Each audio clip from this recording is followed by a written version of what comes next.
Welcome to Full PreFrontal, the show that exposes the mysteries of executive functions. This show is a collection of conversations about the role of the prefrontal cortex, which impacts your focus, planning, problem-solving, emotional balance, and independence. These conversations will introduce mental tools that will empower you to shift your mindset for a successful life. And now, here's your host, Sucheta Kamath. Welcome back to Full PreFrontal, where we are exposing the mysteries of executive functions. I am here with our host, Sucheta Kamath. Good morning, my friend. Today, you're going to tell us about going to the zoo. Yes, Todd. So taking your little ones and going to the zoo is a staple of a family life. When we were raising our boys, many a times we planned our trips based on whether the city had a zoo or not. In 1996, during the month of August, one such family was visiting the Brookfield Zoo in Cincinnati, Ohio. No one knows how, but a 3 or 4-year-old little boy escaped from his family and climbed through the nearby barrier. And guess what? Unfortunately, he fell nearly 15 feet into the western lowland gorilla pit, and it was certainly occupied. So as you can imagine, the zoo goers and the employees were horrified. They all fixed their gaze on the gorilla in the captivity. And what happened next took everybody by surprise. In the pit lived Binti Jua, an 80-year-old female gorilla. By the way, she got her name, which is in a Swahili, means daughter of the sunlight. She picked up this unconscious boy and cradled him in his arms for quite some time, and then took him to the doorway and placed him gently at the feet of the paramedics, who were just waiting. Interestingly enough, Binti Jua had Kula, her own 17-month-old baby, on her back the whole time she was helping this little boy. Other than cuts and broken hand, the boy was unharmed, and just after 4 days of hospitalization, he was sent home. So when we hear stories like this one, they always fascinate me. We are moved by acts of compassion and nurturing. In fact, human-like behaviors by animals, but there's more complex story to be told. So Todd, if I say power, sex, violence, and kindness, you might think I'm talking about human behaviors. But we share these range of responses with animals, and that's what we're going to talk about and learn about today. Today, we have a very, very special guest who is a world-renowned primatologist whose passion is primate behavior. Dr. Frans de Waal is a Dutch-American biologist born in Netherlands and has lived in the U.S. for the last 35 years. Currently, he is a Candler Professor in Psychology Department of Emory University, and he's a director of Living Link Center at the Yerkes National Primate Center in Atlanta. Through his body of research, Dr. de Waal champions for the sophistication of non-human intelligence, which has helped us to learn about our own human society. Dr. de Waal is a prolific writer. Here are some of his books that are my favorites: Chimpanzee Politics, Our Inner Ape, The Bonobo and the Atheist, and The Age of Empathy, The Nature's Lesson for a Kinder Society. And the most recent book, which has just come out, Are We Smart Enough to Know How Smart Animals Are? I highly recommend them. They are brilliantly written, and the science is fascinating. The books are completely transformative. Dr. de Waal's accomplishments are innumerable, but to name a few, in 2007, he was selected by the Time as one of the world's 100 most influential people today. And in 2011, by Discover, as among 47 all-time great minds of science. I have myself had the privilege of meeting Dr. de Waal on a few occasions, particularly during his TED Talk, which has gone viral. We will have links to his TED Talk and his books to our site. So I can't wait to have a conversation with Dr. de Waal. Wow, I am very much looking forward to this. Sucheta promises to be very interesting, very different for this show. It's going to be very, very intriguing. So let's get to it. Here's Sucheta talking with Frans de Waal. Welcome to the show, Dr. de Waal. I'm very excited and honored to have you. Before we get started with the interview, do you mind taking a minute to tell our listeners a little bit about your background and your expertise? Well, I'm a biologist by training. I'm from the Netherlands. I trained in the Netherlands and became an etologist. An etologist is the biological approach to animal behavior, human behavior. It's quite different from, let's say, the psychological approach, which is more Skinnerian and focused on learning. The biologists, the ethologists, they usually look more, in the old days, they looked at instincts. And nowadays we look at what we call natural behavior and how animals adapt to their environment. And so that's my background. And from there, I moved into the primates very early on and started working with chimpanzees and then later with bonobos and also with monkeys. And so for the rest of my life, I've mostly worked with the primates, usually in captive settings like at zoos where they have large colonies or at primate centers. I've always worked with primates in group settings because I'm interested in social behavior. So I work on their social relationships, their conflict resolution, their cooperation. I'm very interested in empathy, that kind of phenomena. And so I've always worked on social behavior in the primates. Terrific. My work in the area of executive function training centers around two distinct ideas. One is cognitive, social, emotional regulation, and second is future-oriented thinking. And I'm particularly excited because the conversation with you will deepen my own understanding, but more importantly, it will also help our listeners take a much more of a bird's eye view on these complex issues. So to get started with, our understanding of prefrontal cortex is evolving by the minute, but last 20 years, I would say we have gotten to know a lot about it. When training executive functions, I find that neuropsychologists or neuroscientists call it executive functions. The developmentalists call it self-regulation. In the learning context, for example, in preschool, we call it effortful control. And others, a layman, for example, call it work-related skills. How do you define executive functions from your lens? It's a term that I never use. I'm sorry about that. I'm not a neuroscientist. And so for me, I don't think in that kind of process-matic way. I observe animal behavior, and then we do usually experiments at some point where we test out what the contingencies are and under what conditions do they show the behavior or don't they show the behavior. We got involved into emotion regulation, actually, when we worked on empathy in bonobos. And that's maybe a long story to tell, but we were interested in emotion regulation at that point. But usually, since I don't do neuroscience at all, except for a recent study that I did with Larry Young here at Emory on the voles, other than that, I don't work on the neuroscience side. I work entirely on the behavioral side and what the regular contingencies are of the behavior that they show. So, for example, I'm interested in how chimpanzees reconcile after fights. They kiss and embrace after fights, and under what conditions do they do that? I look at bonobos, how they have sex after fights. To reconcile. And so reconciliation is an area in which I've worked very extensively. But the neuroscience of, for example, reconciliation is completely unknown, also in humans. In humans, we know behaviorally less about reconciliation behavior and neurologically less about it. So for empathy, of course, that is a different picture. For empathy, which is that you are interested in others and sensitive to their emotions and that you share their emotions and so on. For empathy, we have a lot of neuroscience coming up at the moment, both in humans and in other species. And so that's an area where the behavioral approaches that I usually follow and the neuroscience approaches are now sort of merging and informing each other. That's very interesting that's going on. Got it. And so I think if maybe we can also take this social regulation piece and talk from your work as well as the kind of observations I make. We use executive functions to build consensus, and we do that through tolerance, for example. And, we humans control impulses, delay gratification. We rein in our desires, reactions, or even emotionality, so we are better accepted in the group. And that's a kind of social regulation, which is also part of executive function. So what have you learned about? Yeah, so wait a second. So the emotional control, self-control, there are very interesting studies on animals on that. And so there are studies, for example, the marshmallow test, which is a sort of traditional test for children. And so the marshmallow test has been done on a range of species. And some species, like some of the monkey species, they have basically no control in the sense that they can control themselves for 15 seconds or something like that. But the apes, they have just as much control as human children. So the apes, they have done tests. For example, you put an orangutan or a chimpanzee in front of a container that has candies, and the candies drop out at a regular rate, let's say every 20 seconds.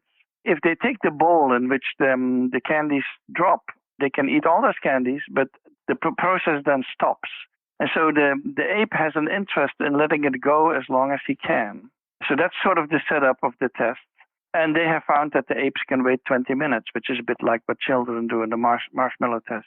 Recently, they did a test with a parrot, And the name of the parrot is Griffin, named after Don Griffin. And the parrot also was able to wait 20 minutes. So the self-control to wait for a better reward, like in the marshmallow test, is just as well developed in the parrot and in the apes, which both are large-brained animals, as it is in children. So you're saying that there is there exists this delaying gratification piece. Do you then agree that we use that delaying gratification to as a tool for social outcomes that are better for us? Well, that's of course delay of gratification is what a lot of social animal life is all about. If you are high-ranking, you may be able. If you're the alpha male, you may be able to take your food whenever you want or to mate with females whenever you want. But if you are lower ranking, that's not a possibility. So a lower ranking male chimpanzee will have to wait for the right occasion. He may make a secret appointment with the female. That's the sort of things that chimpanzees do. They arrange rendezvous behind the bushes and things like that. Or he will have to just wait till the alpha male falls asleep or has walked off and wait for his right opportunity. And that's all over all the rank orders because hierarchies are found in fish, in birds, in all sorts of species have hierarchies. As soon as you have a hierarchy, you have to have self-control in the lower-ranking individuals, otherwise they get constantly into trouble. So self-control is an absolute essential part of social life of many animals. When we talk about higher ranking and when we talk about power, is that power asserted through might? Or is this also intellectual or cognitive power of being able to strategize more or out-strategize others? How does that work? Because if I'm the strongest male in the group and then I can take the first bite and then everybody has to wait, then I'm really not exercising my self-control and other people have to work around my habits. So is it kind of a substitute if you have might that you don't self-control? No, it doesn't really work that way. So in chimpanzees, you only become an alpha male if you have support from others. So it is really a political system. Political system. Yeah, I've written a book, Chimpanzee Politics, long ago, which is about the fact that it is not necessarily the biggest and strongest male who's the alpha male. It's the male who has the most political skills. Now, so if you have supporters and you reach the top position with your supporters, you have to keep the supporters happy, which means that you cannot do anything you want. And if you are a brutal dictator, which sometimes happens in chimpanzees, if you have a bully at the top, that is often not such a great strategy because the bully may end up being either chased out by the whole group or being killed. Sometimes they are killed by the whole group. So bullying and terrorizing everybody is not really such a smart strategy. And most of the time what you see is alpha males who have supporters.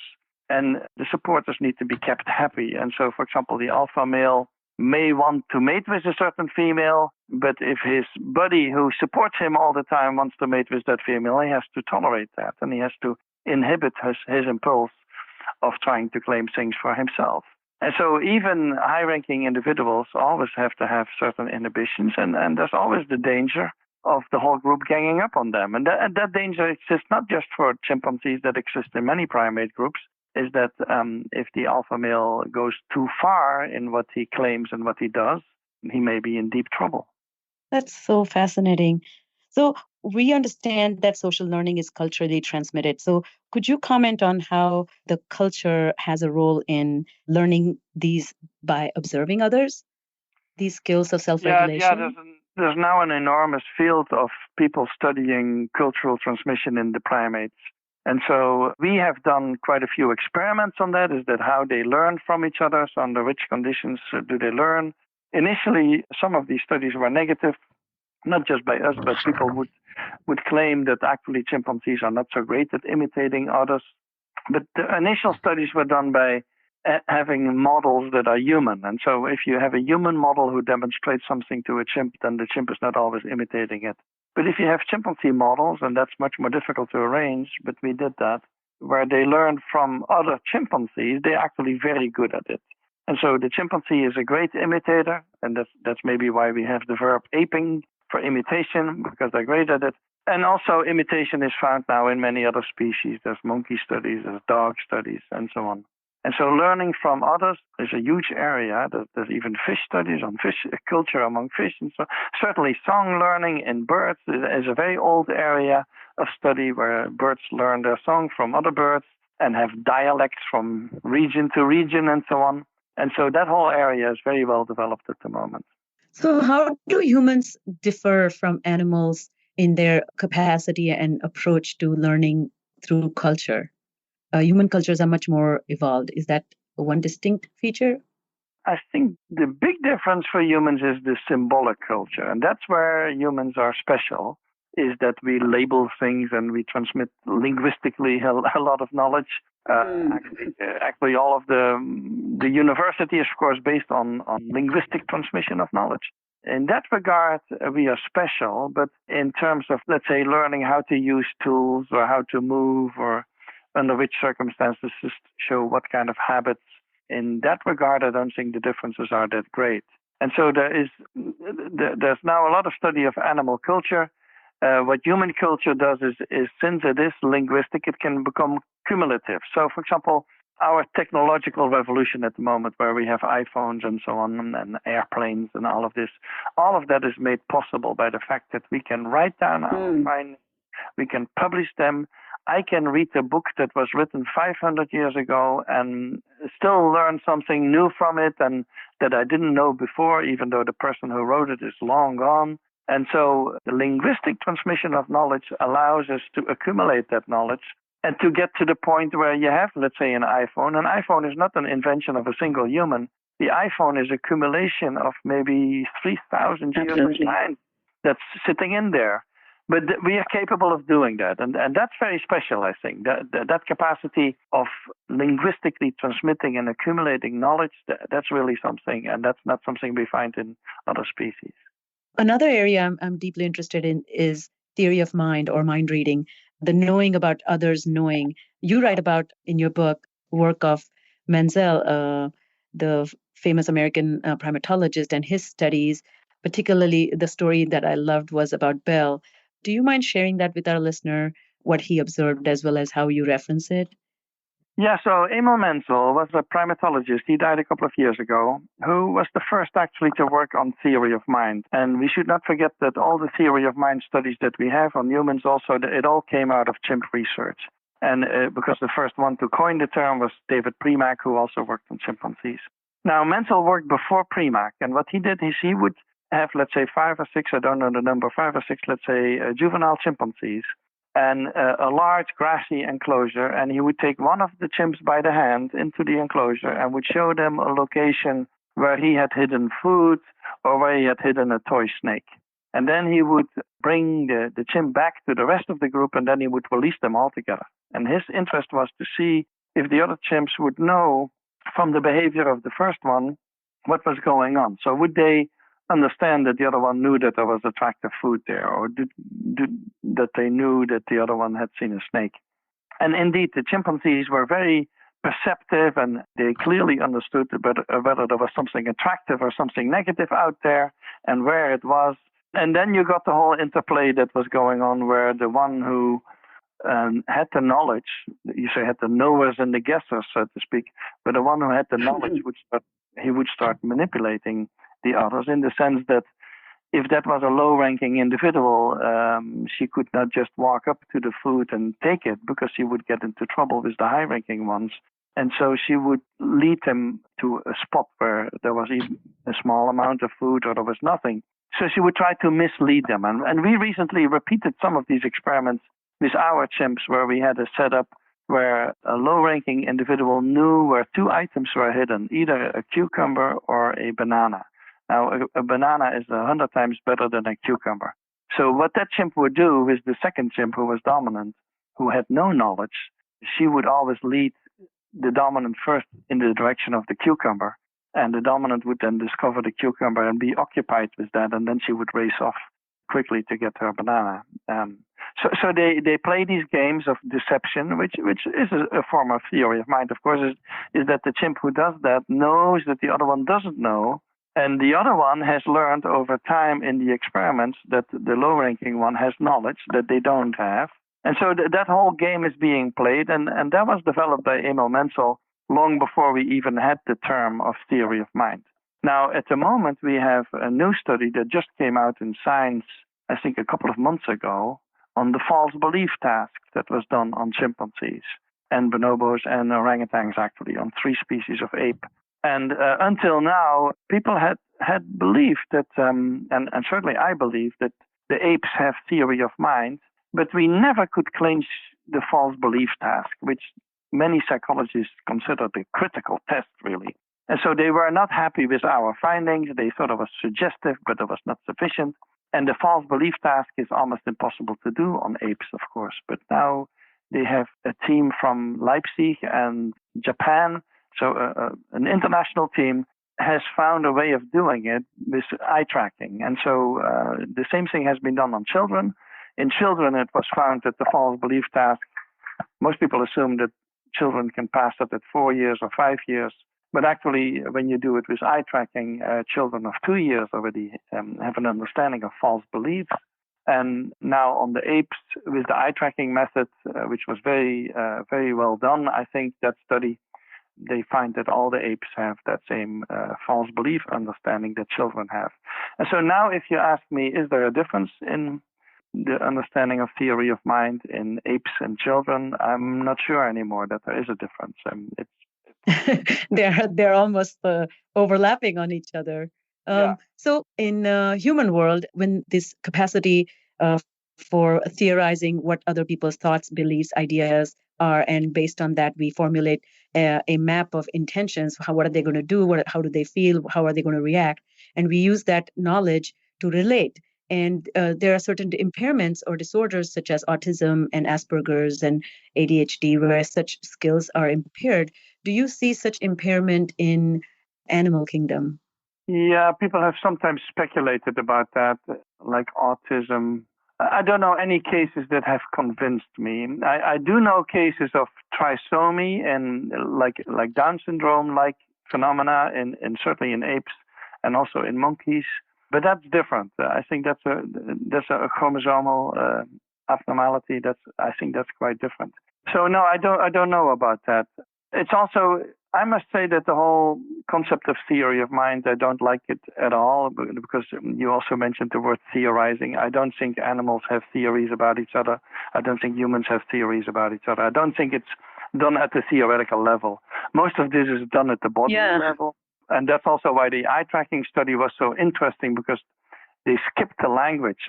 When you do an eye tracking study, you don't need to explain to children what the problem is. You just see where they look. And with the apes also, we skipped the language completely, of course, in the eye tracking study. And the eye tracking study is entirely a bodily study. It's like, where do you look? Where do you think the other one is going to look? So it is very much a body-to-body interaction. And I think that's where everything happens. And that's why the term theory of mind is a very unfortunate term, because it makes it seem like an abstract process where you are mentalizing, as they call it sometimes. That mentalizing. Kind of term. Yeah. And I think we also have studies now that have shown that, as you said, the visual element where you can see actions. So avatar walking towards a box and the lifting movement can tell us whether the avatar is pretending the box is heavier than it is, or avatar is lifting a heavy box, or the avatar is lifting a lighter box. You can tell by the motion, and that's the kind of prediction you're talking about, right? That's not dependent on language. We can theorize. Or no, one of the most amazing component I found was when the avatar pretends that the box is heavier than it actually is, can be detected. And that's another way we can get into somebody's head about whether they want us to think that the box is heavy. So would you help us tie this concept of mind reading and its relationship to empathy and compassion, or that consoling, how we get into imagining hurt of other people, imagining how they might be suffering?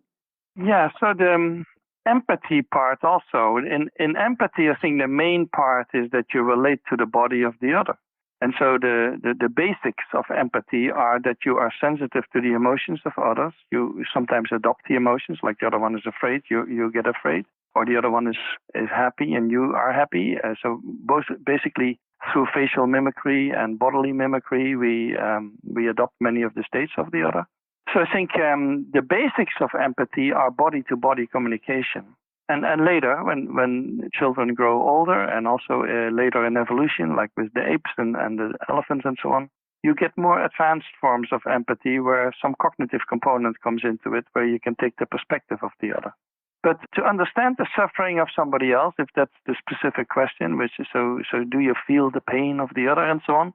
We have now evidence in mice that mice have pain contagion. So studies out of McGill came out, I think, 10 years ago, where they found that mice who have observed another mouse in pain, they become more sensitive to pain. So pain contagion, which is a body-to-body process, is not limited to humans. And I think that's the basis, actually, of a lot of this. And for example, humans who cannot feel pain, so who are insensitive to pain, they have a lot of trouble understanding the pain of others because they have no internal reference in their own body to understand what pain is.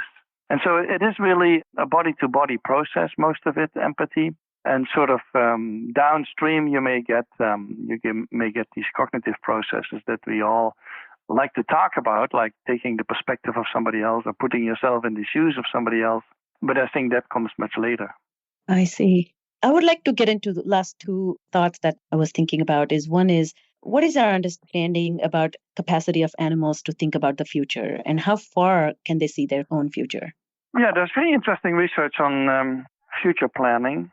Now, of course, everyone who works on the apes knows that they pick up tools sometimes that they're going to use hours later. So, for example, chimpanzees may walk through the forest and they pick up grass helms and they put them all in their mouths and they walk around with these grass helms, and then 2 hours later they arrive at a place where they're going to use them to fish for termites, which means that 2 hours before they must have been thinking, this is what we're going to do today. And people have started testing this out in the laboratory. So they have done experiments on, do chimpanzees or other apes, do they hang on to tools that they can only use the following day or something like that? So that kind of experiments have been done. There's experiments on corvids, so the crow family, where they have looked at how far ahead they can think. Usually these experiments, but this is purely for experimental reasons. Usually we're not looking for weeks or months or years. We do experiments, and so we do it maybe the next day or maybe in a couple of hours. And so we are not testing the limits of their planning capacities in that sense. Who knows, they may be planning ahead for a much longer time. So there's a very interesting study that came out on orangutans in the wild, where they found that male orangutans, which dominate the whole territory basically, the male orangutans, before they go to sleep, they build a nest like all the apes do. They always build a nest at night high up in a tree. And the male orangutans then call, and they give very loud calls that everyone can hear a mile wide. And they call in a particular direction. And it's always the direction that the next day they're going to travel. So it is almost as if they call to the whole forest, and all the females then will know that the next day that male is going to travel in a particular direction, which allows them to stay close to the male if they want to do that, or to move away from him if they want to do that. And so they get that information. But it means that that male knows where he's going to go the next day. Wow, that's so fascinating. My last question was about executive functions from my work and in the neuroscience field can be improved through self-awareness, self-observation, and self-redirection. What have we learned about animals and self-correction? Do they correct their mistakes, or do they learn from their mistakes? I'm sure they learn from their mistakes. I'm not sure that they see it as a mistake. It's called trial and error learning, but yeah, some things work out and some things don't work out, and I'm sure they learn from both the positive and the negative outcomes. So in that sense, yes, whether they consciously classify certain behavior as a mistake, I don't know. There was a recent paper on rats where they said that rats have regret, which sounds to me a bit like they have made a mistake and they are aware of it, and people had been studying that in rats. But other than that, I don't know how we would get at that kind of knowledge, that whether they consider a bad outcome a mistake, or whether they just move on and don't repeat the behavior that led to it. Got it. Well, thank you so much for this most amazing and fascinating conversation. I hope it's not too tacky, but I was going to tell you a quick joke about primates. What did the gorilla call his first wife? His prime mate. Oh, okay. Probably the silliest joke, but do you have primate joke for me? No. But of course, the word primate is also used for a church leader, huh? So Oh, really? I always find that interesting. Is that church Oh, leaders I are haven't primates? heard of that. Well, what is your next interesting project that you're excited about? We're doing work at the hospital on human behavior. So I'm studying humans in the operating room as a primatologist, basically. Yeah, we're also involved in a study of personality and empathy, the empathic personalities in the apes. We're doing that at the moment. Oh, how beautiful. Well, thank you so much. Before I let you go, if anybody wants to know more about your work and your writing, where they can find you or find your work. Well, I have a Facebook site with a lot of followers, and they can look for my name and the public page of it at Facebook. And other than that, there's a TED Talk on the internet that they can watch. And Which I highly recommend. yeah, I've listed a few of those things on the page that you have. Yeah. Once again, thank you for your time and precious advice and insights. I really appreciate you coming on the show. Thank you. Yeah, thank you. All right. Well, that was Sucheda's conversation with Dr. Frans de Waal. Wow. What an amazing conversation. He is so incredibly talented and knowledgeable, Sucheda, and his work obviously speaks for itself. Walk us through and give us a quick overview of some of the things that his views and his work. Sure, Todd. For ages, humans have taken pride in claiming that they are better than animals. Dr. de Waal's work has come along to help us see that we are not so different after all. Dr. de Waal is known to describe humans as bipolar apes with incredible possibilities of moving in two yet completely opposite directions. In worst case circumstances, humans are capable of being power hungry, domineering, pro violence, unkind, self serving, and consumed by in group affinity.